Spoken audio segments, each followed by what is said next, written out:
வணக்கம். அடியன் ராஜா, மதுரையிலேருந்து. பொதுவாக 27 நட்சத்திரம் இருக்குது. அந்த நட்சத்திரத்தில் ஒவ்வொன்றும் ஒவ்வொரு தசாபுத்தியை குறிக்கும். ஒரு மனிதன் 27 நட்சத்திரத்தில் ஏதாவது ஒரு நட்சத்திரத்தில் பிறப்பாப்புல. அதில் 108 பாதம் இருக்குது. ஒவ்வொரு நட்சத்திரத்துக்கும் பிறந்தால் ஒரு வரியில் ஒரு இப்படி தான் இருப்பாங்க அப்படின்னு தோராயமாக சொல்கிற விஷயங்களை அடியன் சொல்ல கடமைப்பட்டிருக்கேன். பொதுவாக அஸ்வினி நட்சத்திரத்தில் பிறந்தவங்க பார்த்திங்கன்னா எந்த செயலையுமே டக்குன்னு செஞ்சு முடிச்சிடுவாங்க. தனம் அவங்ககிட்ட கண்டிப்பாக சம்பாதிப்பாங்க. நீதி நேர்மையாக இருப்பாங்க. அடுத்து பார்த்திங்கன்னா பரணி நட்சத்திரத்தை பிறந்தவங்க தன் பெற்றோருக்கு நல்ல பிள்ளையாக நடந்துக்குவாங்க. புகழும் அதிர்ஷ்டமும் உடையவங்களாக இருப்பாங்க. கிருத்திகை நட்சத்திரத்தில் உள்ளவங்க பார்த்திங்கன்னா அது தலையற்ற நட்சத்திரம் அப்படின்னு சொல்லுவாங்க. மேசத்துலேயும் இருக்கும், ரிஷபத்துலேயும் இருக்கும். அப்படி பார்த்திங்கன்னா சாதுரமான பேச்சு திறமை பெற்று இருப்பவர்கள். கல்வியில் கொஞ்சம் அசம்பந்தமாக சில நேரங்கள் படிப்பாங்க, சில நேரம் நல்லா படிப்பாங்க. இவங்க படிக்கல நினச்சிக்கிட்டு இருப்பாங்க, பார்த்திங்கன்னா அவன் ஃபஸ்ட் மார்க் வாங்குவாங்க. அந்த மாதிரி இரட்டைத்தன்மையோட தான் இருக்கும். ரோஹிணி நட்சத்திரத்தில் பார்த்திங்கன்னா இது சந்திரோட நட்சத்திரம். பிறருக்கு ஒரு உதவி செய்கிறதுலையும் சாப்பாடு சாப்பிட்றது அன்னதானம் கொடுக்குறதுலையும் நல்லா வாய்ப்புகள் உங்களுக்கு நிறைய கிடைக்கும். நிறைய வெற்றி வாய்ப்புகள்லாம் பண்ணுவாங்க. புலமை, ஏதாவது ஒரு புலமை இருக்கும். அது சந்திரன் இருக்கிற இடத்த பொறுத்து, சந்திரனோட சேர்க்கை பார்வையை பொறுத்து. மிருகசீரிட நட்சத்திரத்தில் பிறந்தவங்க பார்த்திங்கன்னா சுறுசுறுப்பாக இருப்பாங்க. எந்த செயலையும் ரொம்ப வேகமாக செய்வாங்க. அதாவது அந்த ஓட்டப்பந்தயத்தில் விசில் அடிக்கிறதுக்கு முன்னாடி ஓடுற ஆளுங்கஞ்சி போகும்ல, அந்த மாதிரி எதையுமே டக்குன்னு ரொம்ப வேகமாக செய்வாங்க. இவங்ககிட்டையும் தேவைக்கு பணம் சம்பாதிக்கக்கூடியவங்க. இந்த மிருகசீரிட நட்சத்திரம் உள்ளவங்க பார்த்திங்கன்னா கொஞ்சம் நிதானமாக இருந்தாங்கன்னா வாழ்க்கையில் நல்லா வெற்றி பெறுவாங்க. திருவாதிரை நட்சத்திரத்தில் பிறந்தவங்க பார்த்திங்கன்னா இதில் 4ஆம் பாதத்தில் பிறந்தவங்க கண்டிப்பாக சொந்த தொழில் பண்ணுன்ற எண்ணம் சின்ன வயசுலேருந்தே இருந்துடும். இவங்க கொஞ்சம் கண்ணியமாக நடந்துக்குவாங்க. பார்வை சேர்க்கையை பொறுத்து மாறும். பொதுவானது கண்ணியமாக நடந்துக்குவாங்க. ஐஸ்வர்யம் இதெல்லாம் கிடைக்கும். தனக்கு கிடைக்கலன்னா சுயநலமாக மாறிடுவாங்க. சில நேரங்களில் இவங்களுக்கு நிதி பற்றாக்குறையில் பாடாப்படுத்திடுவாங்க. அடுத்து புனர்பூசம், குருவோட நட்சத்திரம். சிக்கனமாக இருப்பாங்க. தேவைக்கு கண்டிப்பாக பிள்ளை, மக்கள் செல்வம், பொருட்செல்வம், வீடு மனையெல்லாம் எப்படியும் இவங்க சம்பாதிச்சிருவாங்க. அடுத்து பூசம், சனியோட நட்சத்திரம். நீதிமானாக இருப்பாங்க, வழக்கறிஞராக இருப்பாங்க. இவங்க எங்கே இருந்தாலும் அவங்க கருப்போட எப்போவுமே அணிஞ்சிருக்கிறது விரும்புவாங்க. கருப்பு கைக்குட்டை இந்த மாதிரிலாம் வச்சுருப்பாங்க. சில பேர் நல்லா பக்தி மார்க்கமாகவும் இருப்பாங்க, சில பேர் சாமியே இல்லைன்னு சொல்லுவாங்க. இந்த மாதிரி இரட்டைத்தன்மை உள்ளவங்க இருப்பாங்க. ஆயிலிய நட்சத்திரத்தில் பிறந்தவங்கன்னா மிகுந்த புத்திசாலி. ஆயிலிய நட்சத்திரத்தில் பிறந்தாலும் இப்போ ஒல்லியாக இருக்காருன்னு வச்சுக்கோங்களேன், ஜிம்பாடியை பார்த்தெல்லாம் பயப்பட மாட்டார். வாடா வந்து பாடுறா அப்படின்னு வரும். அதான் புதனோட அந்த விடுக்கு அப்படின்றது. பகைவருக்கெலாம் அஞ்ச மாட்டாங்க. கொஞ்சம் முன் கோபம் இருக்கும். பெண்கள் விஷயத்தில் கொஞ்சம் முன்ன நடந்துக்குவாங்க. அது செயற்கை பார்வையை பொறுத்து மாறும், பொதுவானது. அடுத்து மக நட்சத்திரம், சிம்மத்துக்கு வந்துடுவோம். இவங்க பார்த்திங்கன்னா சுற்றுலா நல்லா விரும்புவாங்க. நல்ல முடிஞ்ச அளவுக்கு எல்லாருக்கும் நல்லது செய்யணும், யாரையும் கெடுதல் நினைக்கக்கூடாது அப்படின்னு நினைக்கிறவங்க. அவங்க அடுக்கு அவங்க உண்டு, அவங்க வேலை உண்டுன்னு இருப்பாங்க. இவங்கள தொட்டால் பொங்கி எழுதுவாங்க, ஏன்னா அது சிம்ம வீடாயிருது. அடுத்து பூர நட்சத்திரம். கல்வி நல்லா படிப்பாங்க, நீதிமான், ஆசிரமம் நடத்துகிறவங்களும் இதில் இருப்பாங்க. ஆஸ்திகள்லாம் நிறையா இருக்கும் அவங்களுக்கு. அடுத்து உத்திர நட்சத்திரத்தில் இருக்கவங்க பார்த்திங்கன்னா உடன் பிறந்தவங்களோட ஓரளவுக்கு நல்லா அந்யோன்யமாக இருப்பாங்க. பெண்கள் விஷயத்தில் கொஞ்சம் கண்ணியமாக நடந்துக்குவாங்க. இவங்களுக்கு தேவைக்கு எல்லாமே கிடச்சிரும், அது பிரச்சனை கிடையாது. செயற்கை பார்வையை பொறுத்து தான். அடுத்து அஸ்த நட்சத்திரம். குருவினிடத்த மரியாதையாக இருப்பாங்க. அறிஞன், மக்கள் பேர், கண்டிப்பாக 2 பட்டம் வாங்குவாங்க. நிதானமாக இருப்பாங்க. கண்டிப்பாக இவங்களுக்கு கொஞ்சம் நிதானமாக இருந்தாங்கன்னா இடம் இதெல்லாம் கிடைக்கும். கன்னி வீடு ஆயிடுது அஸ்த நட்சத்திரம். கண்டிப்பாக வயல்வெளி இருக்க வாய்ப்பு இருக்குது. அவங்க குடுப்பனையை பொறுத்து, பாக்கியம் எப்படி இருக்கோ அப்படி பொறுத்து. அடுத்து சித்திரை நட்சத்திரம். டக்குன்னு கோவப்பட்டுருவாங்க. பொதுவாகவே செவ்வையோட நட்சத்திரம்னா பேசிக்கிட்டு இருக்கும்போதே டக்குன்னு கோவப்படுறதெல்லாம் இவங்க தான்.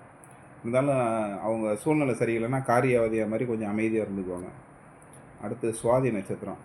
நல்லா உணவு சாப்பிட்றதுலையும் பக்தியாகவும் இருப்பாங்க.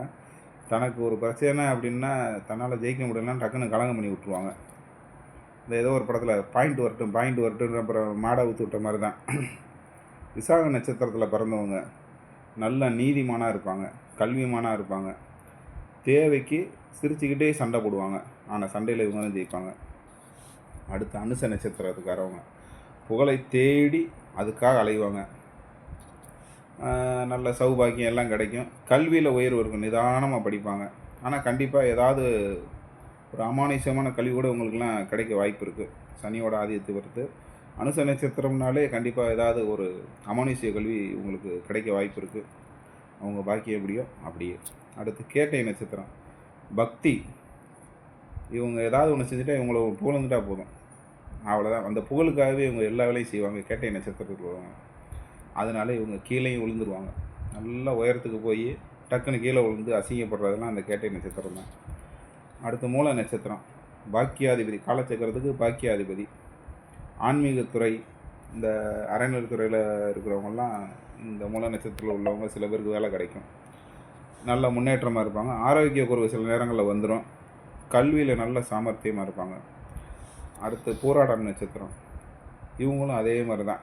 தன்னை புகழ்ந்து வீசிட்டா போதும், அப்படியே சொர்க்கத்துக்கே போயிட்டு வந்துடுவாங்க. தேவைக்கு பணம் இருக்கும். நல்லா விருந்து உபச்சாரத்தில் நல்லா விரும்புவாங்க. சுற்றுலா கண்டிப்பாக அவங்க வெளியூர் பரீட்சை, சின்ன பிள்ளையில இருந்தால் பரீட்சை எழுவுனா வெளியூர் போக ஆசைப்படுவாங்க. அடுத்து உத்திராடம் நட்சத்திரத்தை பார்த்திங்கன்னா தன் சுற்றத்தாரோடையே இருக்குன்னு நினைப்பாங்க. எங்கே போனாலும் தன் சொந்த வந்து இப்போ உதாரணத்துக்கு ஒரு 10 வயசு 8 வயசு இருக்க பிள்ளைகளுக்கு பரீட்சை லீவ் இருக்குது அப்படின்னா டூர் போகணுன்னு நினைக்க மாட்டாங்க.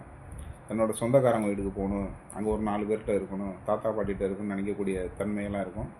அது கேதுவோட இருக்கிற இடத்தை பொறுத்து அந்த தன்மை மாறிக்கும். கேது நல்லா இருந்துச்சுன்னா கண்டிப்பாக பாட்டி வீட்டுக்கு போயிடுவாங்க. அடுத்து பார்த்திங்கன்னா திருவோண நட்சத்திரம். எப்போதுமே உற்சாகமாக இருப்பாங்க. மனசில் எதையுமே கண்டுக்கிற மாட்டாங்க. பொதுநலவாதியாக இருப்பாங்க. சுயநலம்னா அவங்கள்ட்ட என்ன அப்படின்னு எல்லாமே எதை எடுத்தாலும் பொதுநலமாகவே யோசிப்பாங்க. திருவோண நட்சத்திரம்னாலே நல்லா சாப்பாடு, ஊர் சுற்றுதல், மொத்தத்தில் இவங்களை வச்சு யாருக்கு எந்த பிரச்சனையும் இருக்காது இந்த நட்சத்திரத்தை வச்சு. அடுத்து திருப்பி செவ்வாயோட குணம். இது மகரத்தில் வந்துடும். தியாக குணம். ஏன்னா அது பார்த்திங்கன்னா சனியோட வீடாகிடுது. நல்ல உடம்பு வலுவெல்லாம் நல்லா இருக்கும். ஏன்னா நல்ல செவ்வாயினாலே பலசாலி. இவங்களுக்கு பார்த்திங்கன்னா ஜிம்முக்கு போய் தான் ஜிம் பாடிலாம் வரன்ற அவசியம் இல்லை. இந்த மகர ராசிக்காரவங்களுக்கு யதார்த்தமே அவங்களுக்கு வேலை அப்படி அமையும். கடினமாக வேலை வைப்பாங்க. நல்லா தேவைக்கு பணம், பொருள், வீடு, அவங்கள பொறுத்த வரைக்கும் மனக்குறை வந்து நமக்கு இல்லையேன்ற மாதிரியே தோணிக்கிட்டு இருக்கோம். ஆனால் உண்மையிலே அவங்களுக்கு எல்லாமே கிடைக்கும். இது அவங்க உணர முடிய கொஞ்சம் லேட் ஆகும். அடுத்து பார்த்திங்கன்னா சதய நட்சத்திரம். பொதுவாகவே ராகுவோட நட்சத்திரம்னாலே பொய் பேச விரும்புவாங்க. ஆனால் இந்த நட்சத்திரம் வந்து அடுத்தவங்க பொய் பேசினா டக்குன்னு கண்டுபிடிச்சிருவாங்க. பிடிவாதம்னாலும் பிடிவாதம், அப்படி ஒரு பிடிவாதம். இந்த சின்ன பிள்ளைங்க இவனு கற்றுக்கல, இவங்க 50 வயசானாலும் சரி, 40 வயசானாலும் சரி, 30 வயசானாலும் சரி, பிடிவாதம்னா நம்பர் 1 இவங்க தான். இவங்களுக்கு தேவைக்கு பணம், பொருள், லட்சுமி கடாட்சியம் எல்லாமே இருக்கும்.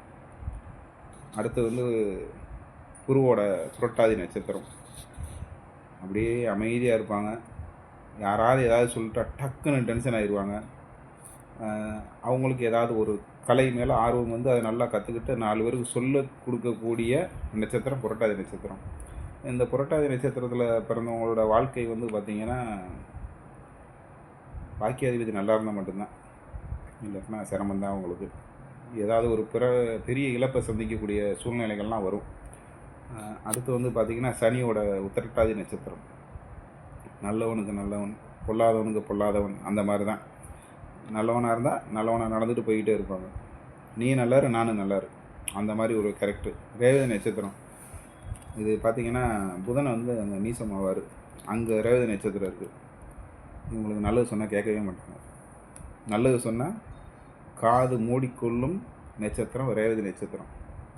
இதை திறக்கக்கூடிய நட்சத்திரம் பார்த்திங்கன்னா சண்டை ஓட்டு தான் நல்ல விஷயத்தையும் உங்களுக்கு சொல்ல முடியும். இவங்க நண்பர்கள் டக்குன்னு கோவப்பட்டு சண்டை போடுவாங்க, அப்புறம் சரியாகும். இப்படி தான் 27 நட்சத்திரத்தோட பொதுவான ஒரு வரி 2 வரியில் சொல்லியிருக்கேன்.